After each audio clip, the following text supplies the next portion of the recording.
Hello friends, आज हम बात करेंगे टाटा कंज्यूमर प्रोडक्ट लिमिटेड के बारे में। इस कंपनी का हम डिटेल फंडामेंटल एनालिसिस करेंगे और हमेशा की तरह हम अपना सेम पैटर्न फॉलो करेंगे। हम इस कंपनी के बिजनेस के बारे में समझेंगे और इस कंपनी के ब्रांड्स क्या क्या है उसके बारे में समझेंगे। ये पैसे कैसे बनाते हैं और कौन कौन सी ज्योग्राफी से इनको पैसे आते हैं उसके बारे में समझेंगे। हम इनके मैनेजमेंट के बारे में भी थोड़ा समझेंगे, रिसेंट मैनेजमेंट के क्या चेंजेस हुए और उनके short term and long term goal क्या है इस कंपनी को लेकर, उसके बारे में समझेंगे। हम इस कंपनी का हिस्टोरिकल परफॉर्मेंस समझेंगे और recent quarter result Q2 result कैसा रहा है उसके बारे में भी बात करेंगे। फिर हम देखेंगे कि रॉ मटेरियल के प्राइसेस कैसे फ्लक्चुएट हो रहे हैं और उससे हमें अंदाजा लगेगा कि आगे कंपनी पे क्या इंपैक्ट आ सकता है। एंड में हम देखेंगे कि ये कंपनी आज कैसे ट्रेड हो रही है और इसके वैल्यूएशन कैसे है और इसे हमें बाय करना चाहिए या नहीं। तो चलिए इस वीडियो की शुरुआत करते हैं। वैसे मेरा एक रिक्वेस्ट है कि अगर आपको हमारे वीडियोस पसंद आ रहे हैं तो कृपया आप हमारे चैनल को जरूर सब्सक्राइब कीजिए और हमारे वीडियोस को लाइक कीजिए। इससे हमारा मोटिवेशन बना रहेगा और भी वीडियोस बनाने का। तो चलिए इस कंपनी के बिजनेस के बारे में हम समझते हैं। तो जैसा कि आप देख पा रहे हैं, पहले इसका नाम हुआ करता था टाटा ग्लोबल बेवरेजेस लिमिटेड और ये mainly T, coffee and liquid beverages पे फोकस किया करती थी। रिसेंटली इन्होंने डिसाइड किया टाटा ग्रुप ने कि ये अपने टाटा केमिकल्स का, जो कि टाटा का ही कंपनी है, उसका फूड सेगमेंट डीमर्ज करके इसमें मर्ज कर देंगे। इसकी वजह ये थी कि इससे ये कंपनी पूरी तरह से फूड्स एंड बेवरेजेस पे फोकस कर पाएगी और ये मर्जर से फायदा और ये एम ये है कि ये कंपनी के लिए डिस्ट्रीब्यूशन तो कॉमन होगा और ये डिस्ट्रीब्यूशन पे फोकस कर पाएंगे जिससे इनका रीच बढ़ेगा, डायरेक्ट रीच। और इसी की वजह से इन्होंने ये मर्जर भी किया और ये आप देखेंगे भी ये कंपनी वो पूरी तरह से अच्छी तरह से उस पर फोकस कर रही है और आगे करना भी चाह रही है, क्योंकि डिस्ट्रीब्यूशन एक बहुत बड़ा प्रॉब्लम था इस कंपनी के लिए। अगर आप दूसरी एफएमसीजी कंपनी से कंपेयर करेंगे तो उनका डिस्ट्रीब्यूशन नेटवर्क काफी अच्छा था, जिसकी वजह से वो अपना सेल्स और भी बेहतर कर पाते थे, मार्जिन भी उनकी अच्छी थी। ये कंपनी भी उसी डायरेक्शन में बढ़ रही है धीरे धीरे। ये बस बेवरेजेस से food and beverages and FMCG company बनने की कोशिश कर रही है। तो आज अगर आप देखेंगे तो इनका फूड का भी बिजनेस है, लिक्विड बेवरेजेस में इनके वाटर के ब्रांड्स है जिसके बारे में आपको आगे बताऊंगा। इसके अलावा आउट ऑफ होम सेगमेंट, जैसे कि आप जानते हैं टाटा और स्टारबक्स का जॉइंट वेंचर है जिसके तहत ये स्टारबक्स के आउटलेट चलाते हैं। ये इन बिजनेस के बारे में डिटेल में थोड़ा हम आगे बात करते हैं। तो टीम में अगर आप देखेंगे तो इंडिया में 20% मार्केट शेयर है टाटा का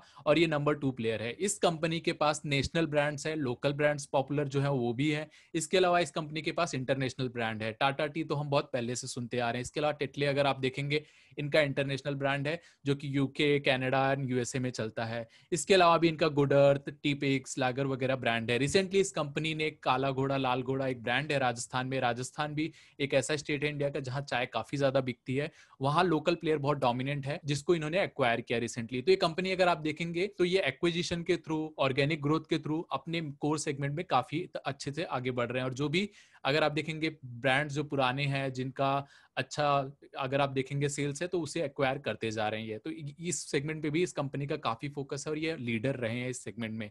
इंडिया में आप नंबर 2 पे देख रहे हैं इन्हें। कनाडा में इनके पास 29.5% मार्केट शेयर है और ये नंबर 1 प्लेयर है। इसके अलावा भी अगर आप देखेंगे इनका काफी अच्छा खासा शेयर है यूके में। इसके अलावा ये company USA, Australia and middle east में भी ऑपरेट करती है।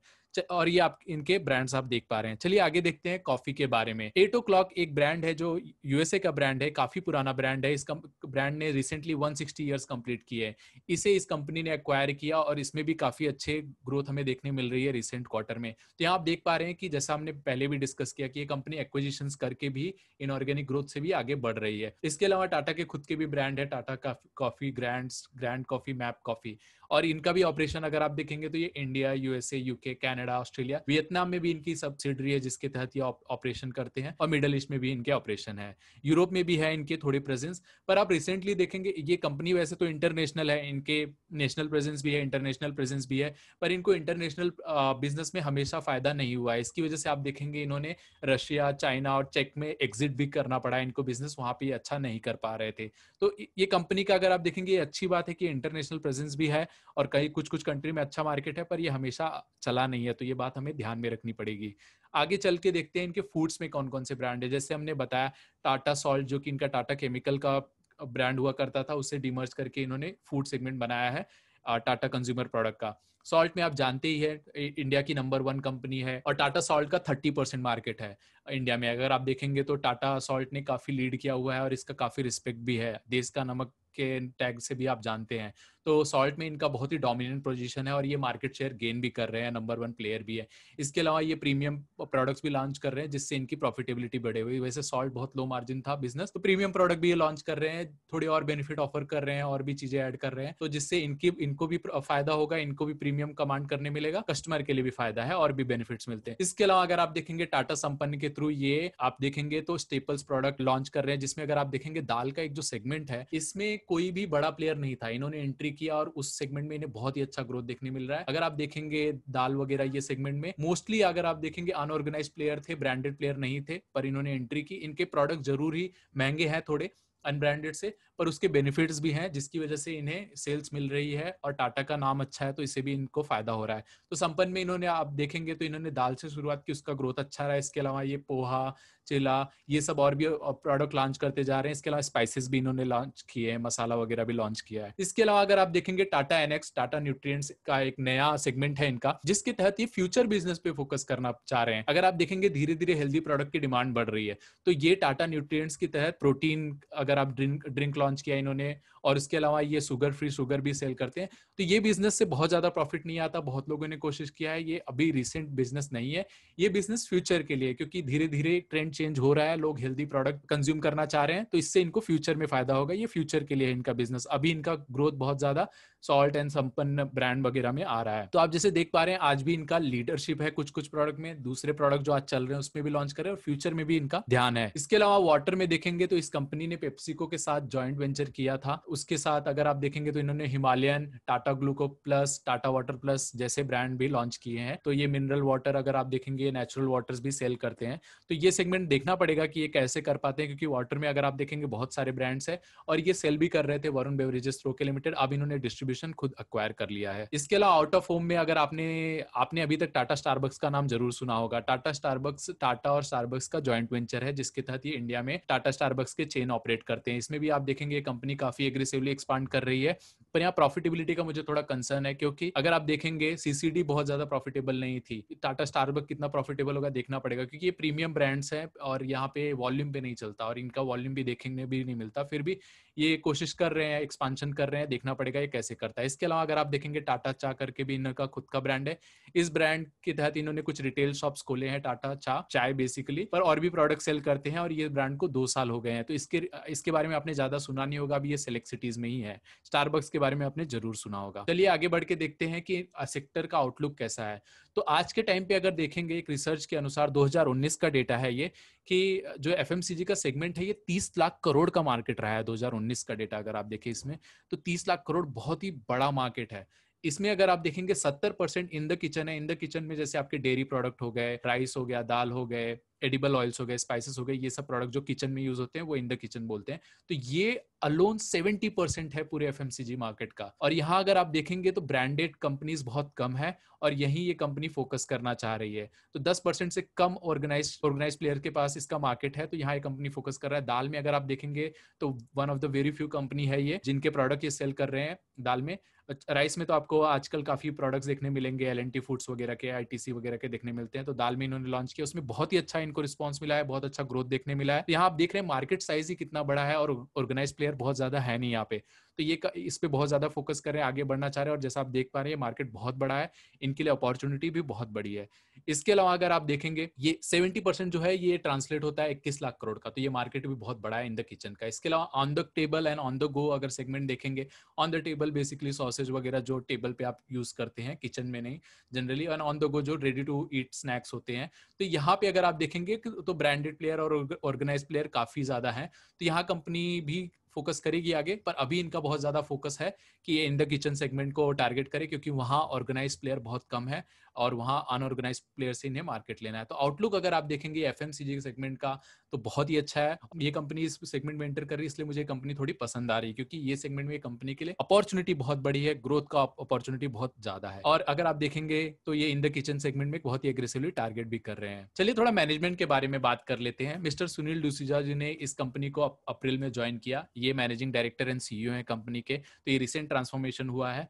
अगर इनके बारे में मैं आपको बताऊं तो ये इसके पहले वर्लपूल इंडिया में 4 साल तक मैनेजिंग डायरेक्टर थे। उसके पहले ये 15 साल तक पेप्सिको के साथ काम कर चुके हैं।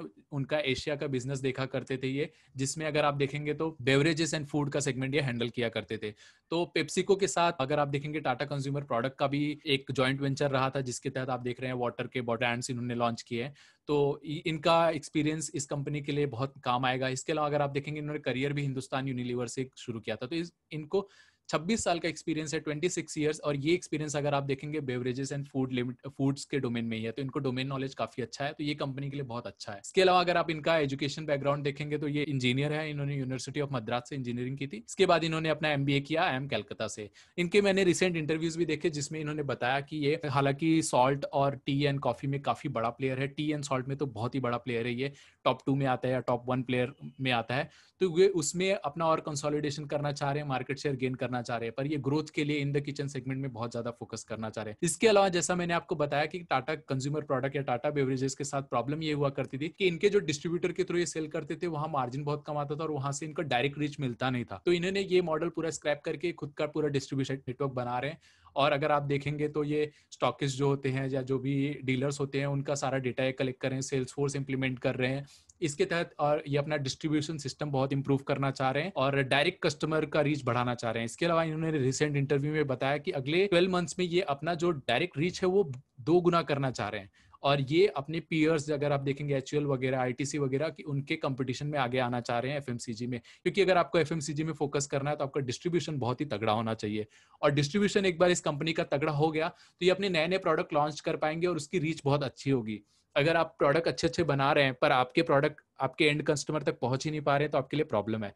तो यहाँ इनका फोकस है और मुझे लगता है ये फोकस बहुत सही दिशा में है। इसके अलावा ये FMCG पे फोकस करेंगे। एक बार अगर इनका डिस्ट्रीब्यूशन रीच बढ़ गया तो फिर प्रोडक्ट लॉन्च हो गए और वो प्रोडक्ट एक्चुअली रिटेल शॉप्स पे पहुंचेंगे और लोगों तक पहुंचेंगे। तो ये बहुत ही अच्छा पॉइंट लगा मुझे इनके इंटरव्यू में कि ये सही दिशा में फोकस कर रहे हैं। चलिए थोड़ा आगे देखते हैं इस कंपनी का हिस्टोरिकल परफॉर्मेंस। तो अगर आप हिस्टोरिकली देखें तो company mainly T and coffee पे फोकस किया करती थी। मार्च 2011 से मार्च 2019 तक देखेंगे तो बहुत ही शानदार ग्रोथ तो देखने में मिल नहीं रहा, बहुत ही नॉर्मल ग्रोथ देखने मिल रहा है। 1800 करोड़ से 3400 करोड़ तक इसके रेवेन्यू ग्रो हुए। और प्रॉफिटेबिलिटी अगर आप देखेंगे तो 181 करोड़ से 2014 तक अच्छा ग्रोथ आया, 447 करोड़ तक पहुंची ये कंपनी प्रॉफिट में। फिर वहां पे प्रॉफिट डिक्लाइन देखने मिला। और ये सब देख पा रहे हैं आप, ये जब बेवरेजेस बिजनेस पे ही फोकस कर रहे थे, टी एंड कॉफी पे, तब का था। ये पुराना परफॉर्मेंस है। तो पुराना परफॉर्मेंस इस कंपनी का बहुत अच्छा नहीं रहा है, इसलिए आप देखेंगे पुराना इनको वैल्यूएशन भी बहुत अच्छा नहीं मिला था।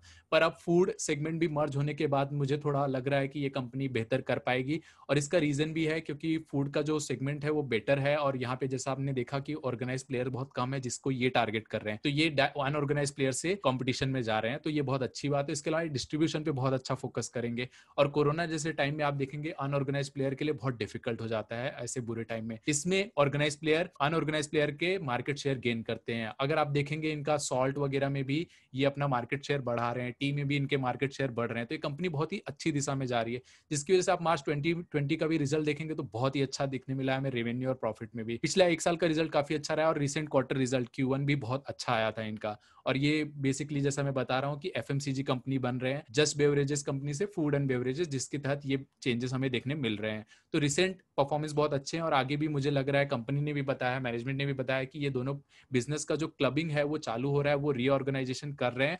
और ये रीऑर्गेनाइजेशन Q3 तक कंप्लीट हो जाना चाहिए, जिससे हमें और भी बेनिफिट देखने मिलेंगे। इनके मार्जिन्स वगैरह इंप्रूव होंगे, कुछ कॉमन स्ट्रक्चर होंगे और कॉमन डिस्ट्रीब्यूशन नेटवर्क हो जाएगा, तो बहुत सारे बेनिफिट देखने मिलेंगे। इसके अलावा जैसा हमने देखा कि ये फोकस कर रहे हैं इनका डिस्ट्रीब्यूशन रीच बढ़ाने का बिफोर लॉन्चिंग न्यू प्रोडक्ट्स, तो ये भी बहुत अच्छा है। तो हिस्टोरिकल रिटर्न्स तो मुझे अच्छे नहीं लग रहे हैं, पर आगे के जरूर हम सोच सकते हैं कि FMCG बिजनेस पे फोकस से इनको फायदा होगा। और रिसेंटली ये रशिया, चाइना और चेक से एग्जिट भी किए हैं, तो जहां बिजनेस अच्छे नहीं है वहां ये एग्जिट भी किए हैं। यूके में भी मैंने देखे इनके परफॉर्मेंस, तो यूके में जो टी का ब्रांड था वो अच्छा नहीं कर रहा था, पर इन्होंने न्यू एड के साथ वापस अच्छी खासी एंट्री की है और कॉम्पिटिटिव बने हैं, तो वहां भी परफॉर्मेंस, इंटरनेशनल बिजनेस भी अगर आप देखेंगे पिछले क्वार्टर में काफी अच्छा रहा था। तो और इस क्वार्टर में भी हम बात करेंगे उसके बारे में। तो रिसेंटली कंपनी के लिए बहुत कुछ पॉजिटिव हो रहा है, इनके डायरेक्शन में जा रहा है और कंपनी के आगे के प्लान्स भी मुझे पॉजिटिव लग रहे हैं। तो अब कंपनी जरूर आगे अच्छा दे सकती है, पर हिस्टोरिकल रिटर्न अभी तक अच्छे नहीं रहे हैं। चलिए Q2 रिजल्ट की बात करते हैं। तो Q2 रिजल्ट में इनका रेवेन्यू में अगर आप देखें तो 2781 करोड़ का रेवेन्यू रहा है, 2781 करोड़ का। तो रेवेन्यू में अगर आप ईयर ऑन ईयर ग्रोथ देखेंगे 19% का रहा है, तो ये काफी अच्छा परफॉर्मेंस है पैंडेमिक में अगर आप देखेंगे आप। इसके अलावा अगर आप नेट प्रॉफिट देखेंगे तो वहाँ 31% का ग्रोथ आया। तो 31% का ग्रोथ ईयर ऑन ईयर अगर आपको कंपनी दे रही है तो बहुत अच्छा है। पर जैसा हमने देखा, ये रिसेंट रिजल्ट्स हैं जो अच्छे आ रहे हैं, पहले के रिजल्ट इतने अच्छे नहीं थे।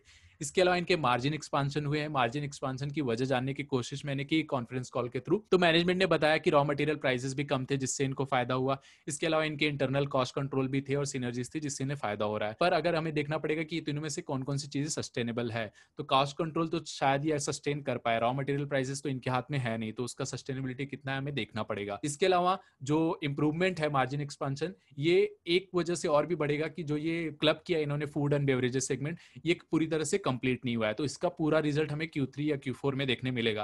तो यहाँ मार्जिन एक्सपांशन उसकी वजह से जरूर बढ़ेगा, पर अगर रॉ मटेरियल प्राइसेस चेंज हो रहे हैं, बढ़ रहे हैं, तो इनके अगेंस्ट जाएगा और वहां मार्जिन डिक्रीज हो सकता है। पर Q2 का रिजल्ट तो काफी बेहतरीन रहा है। Q1 का रिजल्ट अगर आप देखेंगे तो बहुत ही अच्छा था। चलिए आगे देखते हैं कि सेगमेंट वाइज इनका रेवेन्यू कैसा रहा है और किस सेगमेंट से इन्हें कितना रेवेन्यू या प्रॉफिट आता है। तो इंडिया बेवरेजेस जो आप देख रहे हैं, टी कॉफी वगैरह का ब्रांड है इनका, उसमें अगर आप देखेंगे तो रेवेन्यू 32% का इंक्रीज आया है वहां पे। तो ये बहुत ही अच्छा ग्रोथ देखने मिला है हमें। और profit before tax segment result, जो कि प्रॉफिट बिफोर टैक्स है, वहां भी 33% का ईयर ऑन ईयर ग्रोथ है। तो ये बहुत ही बेहतरीन ग्रोथ देखने मिल रहा है। इंडिया फूड्स, जिसमें मैं बोलूंगा और मैनेजमेंट का भी यही मानना है कि अभी बहुत ही शुरुआती दौर में है, इन्हें बहुत बड़ा मार्केट है जिसमें आगे बढ़ना है और एफएमसीजी प्लेयर बनना है। तो ये शुरुआती दौर में है। पर यहाँ आप रेवेन्यू देखें तो रेवेन्यू जरूर कम लग रहा है, लो डबल डिजिट ग्रोथ है 13% का। पर आप प्रॉफिटेबिलिटी देखिए, प्रॉफिट बिफोर टैक्स 36% का ग्रोथ रहा है। तो ये भी बहुत अच्छा नंबर हमें देखने मिल रहा है बॉटम लाइन में। इसके अलावा अगर आप देखेंगे इंटरनेशनल बेवरेजेस में, तो यहाँ 7% का रेवेन्यू ग्रोथ है। रेवेन्यू ग्रोथ तो बहुत अच्छा देखने नहीं मिल रहा, ये कॉन्स्टेंट करेंसी टर्म का ग्रोथ है। इसके अलावा 36% प्रॉफिट बिफोर टैक्स का ग्रोथ है। तो इंटरनेशनल बिजनेस इनके बहुत ज्यादा फ्लक्चुएट होते हैं। इंटरनेशनल बिजनेस के लिए ये केन्या से अपने रॉ मटेरियल सोर्स करते हैं। इसके अलावा इंटरनेशनल बिजनेस में इनके करेंसी फ्लक्चुएशन का भी बहुत ज्यादा असर पड़ता है। तो कभी कभी बहुत फायदा होता है, नुकसान भी होता है उसकी वजह से। पर इंटरनेशनल बिजनेस भी आप देखेंगे रिसेंट क्वार्टर्स में काफी अच्छे रहे हैं। Q1 में तो बहुत ही बेहतरीन रहा था, क्योंकि लॉकडाउन की वजह से लोग बहुत ज्यादा स्टॉक कर रहे थे मटेरियल। पर लॉकडाउन रिलैक्स होने के कारण Q2 में इतने ज्यादा इंप्रूवमेंट नहीं देखने मिला। Q1 में बहुत ही बेहतरीन रिजल्ट आया था इनका इंटरनेशनल बिजनेस का। तो ब्रांडेड बिजनेस आप जैसा देख पा रहे हैं, वहाँ रेवेन्यू ग्रोथ 19 का है और प्रॉफिटेबिलिटी ग्रोथ 35% का। इसके अलावा नॉन ब्रांडेड बिजनेस में भी है ये, उसमें अगर आप देखेंगे 19% का रेवेन्यू ग्रोथ और 11% का प्रॉफिट ग्रोथ है। तो टोटल ग्रोथ देखेंगे आप इनका Q2 का, तो 19% का ग्रोथ है। प्रॉफिट बिफोर टैक्स में 23% का ग्रोथ है। अगर आप इनका रेवेन्यू देखें, रेवेन्यू कंट्रीब्यूशन, तो इंडिया का जो बेवरेजेस का इनका बिजनेस है, टी कॉफी वगैरह का, उसमें अगर आप देखेंगे वो 45% वहां से रेवेन्यू आ रहा है। तो आज भी देखेंगे ये कंपनी मेजरली बेवरेजेस की कंपनी है, फूड की कंपनी नहीं है। फूड की कंपनी ये बनना चाह रही है। इंडिया फूड से अगर आप देखेंगे इन्हें 23% ग्रोथ आ रहा है। और यहाँ अगर आप देखेंगे इनके दाल के सेगमेंट का 33% का ग्रोथ आ रहा है। और ये इसलिए नहीं कि वो दाल का पूरा सेगमेंट बढ़ रहा है, ये इसलिए क्योंकि ये मार्केट शेयर ले रहे हैं दूसरों से। तो बहुत ही अच्छी बात है, कंपनी बहुत अच्छा कर पा रही है, इन्हें बहुत पॉजिटिव रिस्पॉन्स मिले। इसलिए ये एफएमसीजी में इन द किचन सेगमेंट में बहुत ज्यादा प्रोडक्ट और भी लॉन्च कर रहे हैं तेजी से। और जैसा कि मैंने बताया कि ये डिस्ट्रीब्यूशन पे फोकस कर रहे हैं, अगले 12 महीने में डबल करना चाह रहे हैं रीच। उसके बाद अगर आप देखेंगे तो मार्केट शेयर बढ़ेगा और एक्सपांशन होगा, न्यू ज्योग्राफीज में जाएंगे, डायरेक्ट रीच बढ़ेगा, तो हमें और ज्यादा ग्रोथ देखने मिल सकता है। इंटरनेशनल बेवरेजेस में देखेंगे 32% कंट्रीब्यूशन है रेवेन्यू में। इंटरनेशनल बेवरेजेस मैंने देखा इनका रिसेंट क्वार्टर में रिजल्ट अच्छे रहे हैं। पर इंटरनेशनल जैसे हमने देखा, कनाडा में ये लीडर है, वहां बहुत अच्छा मार्केट शेयर गेन किया है। यूएसए में ये इनका जो हमने देखा था ब्रांड जो एक्वायर किया था वो 4th पोजीशन पे, तो थोड़े इंप्रूवमेंट आए हैं। यूके में भी इंप्रूवमेंट आया, पर ये कितना सस्टेनेबल है हमें देखना पड़ेगा। इंटरनेशनल बिजनेस इनके लिए बहुत अच्छा नहीं रहा है, जैसा हमने देखा 3 कंट्रीज में इन्हें एग्जिट करना पड़ा था। इसके अलावा ये यूरोप में भी थोड़ा थोड़ा एक्सपांशन कर रहे हैं। प्रॉफिटेबिलिटी में देखेंगे तो सिमिलर ट्रेंड है। इंडिया बेवरेजेस से इनको 44% प्रॉफिट कंट्रीब्यूशन मिलता है, फूड से 27% मिलता है। तो आप देखिए रेवेन्यू में जरूर इंडिया फूड्स का कंट्रीब्यूशन कम है, प्रॉफिटेबिलिटी ज्यादा है। तो ये बिजनेस में मार्जिन अच्छा लग रहा है। इंटरनेशनल बेवरेजेस में आप देखें 29% का कंट्रीब्यूशन है इनका। चलिए आगे देखते हैं। नरिश्को इनका जॉइंट वेंचर रहा था पेप्सिको के साथ, जिसके तहत ये ट्रेंडी करके नए नए वाटर प्रोडक्ट्स लॉन्च कर रहे थे, जिसमें हिमालयन इनका ब्रांड है, आपने देखा था। तो ये काफी प्रोडक्ट्स लॉन्च कर रहे थे। ये पेप्सिको के साथ जॉइंट वेंचर था इनका। पेप्सिको ने एग्जिट किया और इन्होंने पूरी तरह से अब इसको एक्वायर कर लिया है। तो ये एक अच्छा अपडेट है। कंपनी का मानना है कि इससे इनको पूरा कंट्रोल मिल जाएगा और ये पूरी तरह से इससे इंडिया में फोकस कर पाएंगे वाटर बिजनेस में। में। तो वाटर बिजनेस इनका रिसेंट क्वार्टर्स में अच्छा नहीं गया, लॉकडाउन की वजह से लोग ट्रेवल नहीं कर रहे, तो इतना अच्छा नहीं हो रहा है। फिर भी अगर आप देखें तो आज ये कंपनी 100% सब्सिडरी होगी, ये तो अच्छी बात है, पर सेल्स अगर आप देखें मार्च में काफी ज्यादा कम था, मई में इंप्रूवमेंट आया, जुलाई में डिक्लाइन आया, सितंबर में इनका इंप्रूवमेंट, तो अगर आप मंथ टू मंथ बेसिस देखें तो सितंबर में इनका वापस सेल्स काफी बढ़ गया है। तो ये प्रीवियस ईयर से कंपैरिजन है, मंथली कंपैरिजन। तो आज के टाइम पे अगर आप देखेंगे Q2 में 38 करोड़ का रेवेन्यू इनको इनके वाटर बिजनेस से आता है, और अगर देखेंगे तो 80% प्री कोविड का रेवेन्यू पे ये पहुंच चुके हैं ओवरऑल ये क्वार्टर में। तो यहाँ धीरे धीरे सिक्वेंशियल इंप्रूवमेंट देखने मिल रहा है। अभी हमें देखना पड़ेगा कि ये कैसे कम्पीट कर पाते हैं वाटर बिजनेस में, खुद को कैसे स्टेब्लिश कर पाते हैं। इनका ब्रांड नेचुरल है, तो ये इनके लिए थोड़ी अलग सेलिंग है। और ये अगर आप देखेंगे तो ये नॉर्थ साइड से ये खुद सोर्स करते हैं प्रोडक्ट, तो इतनी प्रोसेसिंग नहीं है, नेचुरल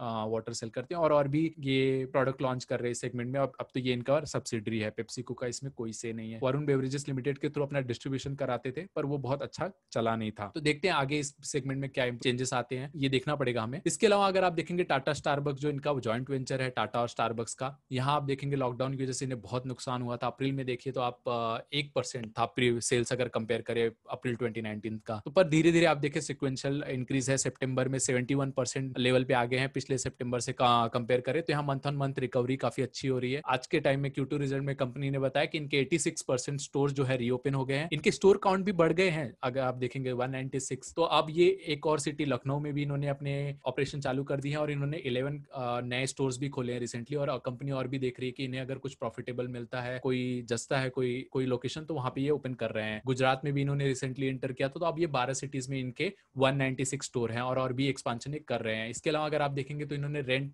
कंपनी ने बताया रेंट रीनिगोशिएट किया है, तो जिससे इन्हें थोड़ा फायदा हुआ है। वैसे स्टारबक्स 6 साल बाद प्रॉफिटेबल हुई थी, और वापस लॉकडाउन ने वो सब बिगाड़ दिया है। तो मुझे देखना पड़ेगा स्टारबक्स वाला बिजनेस, ये मैं बहुत ज्यादा ऑप्टिमिस्टिक नहीं हूँ इस बिजनेस को लेकर, क्योंकि इसके कॉम्पिटिटर सीसीडी वगैरह भी काफी अच्छा नहीं कर पाए थे। तो देखना पड़ेगा कि इनका ये ब्रांड कैसे चलता है, ये प्रीमियम प्रोडक्ट है, प्रीमियम ब्रांड है इनका, देखना पड़ेगा ये सेगमेंट इनका कैसे कर पाता है। ये इसमें जरूर बहुत ज्यादा फोकस कर रहे हैं, नए नए स्टोर्स ओपन कर रहे हैं, पर इनकी प्रॉफिटेबिलिटी कैसी रहेगी वो देखना पड़ेगा। कमोडिटी प्राइस ट्रेंड के बारे में मैं आपसे बात करना चाहता हूं। तो आप टी प्राइसेस अगर आप देखिए तो नॉर्थ इंडिया में आप देखिए 156 से 155, और Q2 FY21 में देखिए 270। तो फ्लड वगैरह की वजह से अगर आप देखें तो ये नॉर्थ में प्राइसेस बहुत ज्यादा बढ़ गए, और उसका इफेक्ट साउथ में भी देखने मिला, साउथ में भी प्राइसेस बहुत ज्यादा बढ़ गए। तो इंडिया में टी के प्राइसेस बहुत ज्यादा बढ़ गए, इससे इनके मार्जिन पे जरूर इंपैक्ट आएगा इंडिया बिजनेस में। पर आप इंटरनेशनल देखिए तो केन्या में टी के प्राइसेस गिरे हैं, तो इनके इंटरनेशनल बिजनेस में इन्हें कंफर्ट देखने मिल रहा है, पर इंडिया बिजनेस में जरूर हमें देखने मिलेगा कि इनका मार्जिन डिक्लाइन होगा। वैसे अगर आप देखेंगे लेबर के चलते और सप्लाई चेन डिस्ट्रप्शन के चलते इनके प्रोडक्ट्स के प्राइसेस बढ़ गए हैं, तो ये बेसिकली पास जरूर कर रहे हैं, ये सारे ब्रांड्स कर रहे हैं, पर हमें देखना पड़ेगा आगे ये इतना पास कर पाते हैं कि नहीं, क्योंकि ये प्राइसेस बहुत ही ज्यादा बढ़े हैं, इससे मार्जिन जरूर डिक्लाइन होगा। तो Q3 देखना पड़ेगा कि इनका कैसा रहता है।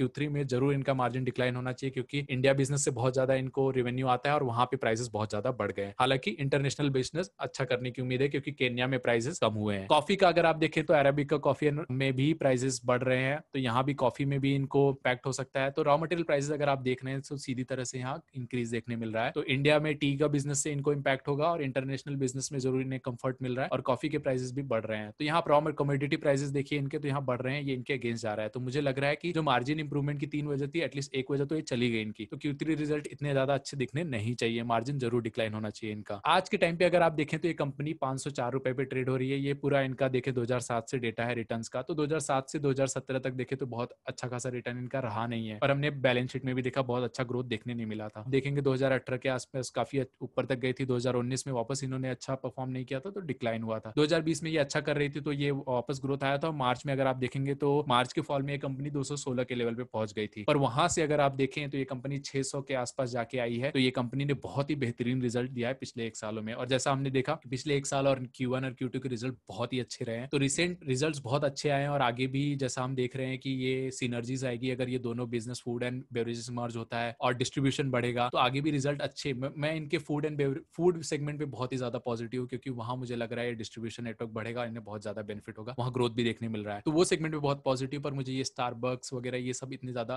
पॉजिटिव लग नहीं रहे। तो मुझे ये कंपनी थोड़े मिक्स लग रही है, पर जरूर अगर ये फूड भी सेगमेंट अच्छा करते हैं तो पूरी तरह से FMCG जरूर बन पाएंगे। और जैसा हमने देखा था कि इनके फ्यूचर प्लान्स भी अच्छे हैं, फ्यूचर देख रहे हैं ये, और हेल्थी प्रोडक्ट भी लॉन्च कर रहे हैं। तो आज के टाइम पे इस कंपनी का मार्केट कैप देखे तो 46,473 करोड़ का है, 46,473 करोड़ का इनका मार्केट कैप है, तो कंपनी काफी अच्छी है, साइज की है। पीई अगर आप देखें तो 83 का है, तो पीई बहुत ही ज्यादा है। अगर आप इनके कॉम्पिटिटर से वगैरह से कंपेयर करें तो काफी ज्यादा है पीई। इसकी वजह भी रही है, जैसा हम देख रहे हैं इनके अर्निंग्स काफी ज्यादा इंप्रूव हो रहे हैं, तो पीई जरूर बढ़ रहा है। अगर आगे अर्निंग्स काफी अच्छी आई तो पीई में डिक्लाइन हमें देखने मिलेगा, उस हिसाब से हमें जरूर चीप लगेगा। पर अभी ये पीई के हिसाब से कंपनी बहुत ज्यादा है। बुक वैल्यू 161 का है, प्राइस टू बुक अगर आप देखें 3.12। प्राइस टू बुक में बहुत ज्यादा महंगी नहीं लग रही है, पर पीई में कंपनी जरूर महंगी लग रही है। तो मेरा मानना यही है, कंपनी के पिछले कुछ एक सालों से रिजल्ट काफी अच्छे आ रहे हैं। फूड सेगमेंट का बिजनेस इनका बहुत अच्छा ग्रो हो रहा है, और जैसा कि कंपनी अपना डिस्ट्रीब्यूशन रीच बढ़ा रही है, वो बहुत ही बेहतरीन बात है। अगर ये 12 महीने में डबल कर पाते, इनका रीच डायरेक्ट बढ़ जाएगा, उससे आप सोच सकते हैं कि इनका सेल्स कैसे तरीके से बढ़ेगा। तो रिसेंट अगर ये कैसे एग्जीक्यूट होता है वो बहुत ज्यादा इंपॉर्टेंट है, और इनके मार्जिन भी इंप्रूव होंगे, क्योंकि फूड एंड बेवरेजेस बिजनेस मर्ज हो चुका है, और वो जैसा कंपनी बना Q3 ऑनवर्ड दिखेंगे। पर raw material T and coffee prices से इनको इम्पैक्ट भी होगा। तो मैं लॉन्ग टर्म में देखूँ तो मैं इसे मॉनिटर करूंगा। ये जरूर इस कंपनी को आपको वॉच लिस्ट में रखना चाहिए, मॉनिटर करना चाहिए कि ये एफएमसीजी सेगमेंट में कैसा कर रहे हैं। आज के टाइम में जरूर ये कंपनी काफी प्रीमियम पे ट्रेड हो रही है। अगर आपको एंट्री लेनी है, आज ही लेनी है, तो आप क्या करिए कि इसमें एसआईपी करना चालू कर दीजिए, एक साथ सारे पैसे नहीं डालिए, क्योंकि ये कंपनी काफी प्रीमियम पे ट्रेड हो रही है। और अगर इनके Q3 रिजल्ट खराब आए, क्योंकि आप देख रहे हैं रॉ मटेरियल प्राइसेस बहुत बड़े हैं, तो आपको जरूर नुकसान हो सकता है। तो शायद अगर आप रुक भी जाएंगे तो Q3 रिजल्ट अगर बहुत अच्छे नहीं आए तो यहाँ आपको एंट्री करने का मौका मिल सकता है। तो लॉन्ग टर्म में देखूंगा मैं, तो बोलूंगा कि आप मॉनिटर करते रहिए, हम भी मॉनिटर करेंगे कि इनका एफएमसीजी सेगमेंट में कैसे एडवांस कर रहे हैं, बाकी भी इंटरनेशनल बिजनेस भी कैसे कर रहा है। तो अगर इंप्रूवमेंट देखने मिल रहा है, इनका डिस्ट्रीब्यूशन बढ़ता है और डायरेक्ट रीच काफी बढ़ता है, और इनके सेल्स बहुत इंप्रूव होते हैं, तो ये जरूर कंपनी एफएमसीजी में अच्छा कंपटीशन दे पाएगी और अनऑर्गेनाइज सेक्टर से अपनी मार्केट जरूर खींच पाएगी। तो कंपनी के लिए काफी कुछ पॉजिटिव जा रहा है, कुछ कुछ चीजें नेगेटिव भी जा रही हैं, पर मेजरली कंपनी के लिए चीजें पॉजिटिव जा रही है। पर वैल्यूएशन बहुत हाई है, तो मैं अभी के लिए थोड़ा दूर रहूंगा इस कंपनी के, पर जरूर इसे वॉच करूंगा। अगर आपको एंट्री लेनी है तो आप एसआईपी करिए। तो इस वीडियो के लिए इतना ही दोस्तों। अगर आप एंड तक आ गए हैं तो मेरा रिक्वेस्ट रहेगा, आप चैनल को सब्सक्राइब कीजिए, इस वीडियो को लाइक कीजिए, और हमें कमेंट में बताइए कि आपको इसका एनालिसिस कैसा लगा, और आप कौन सी कंपनी का एनालिसिस चाहते हैं कि हम कवर करें। इस वीडियो के लिए इतना ही दोस्तों, धन्यवाद।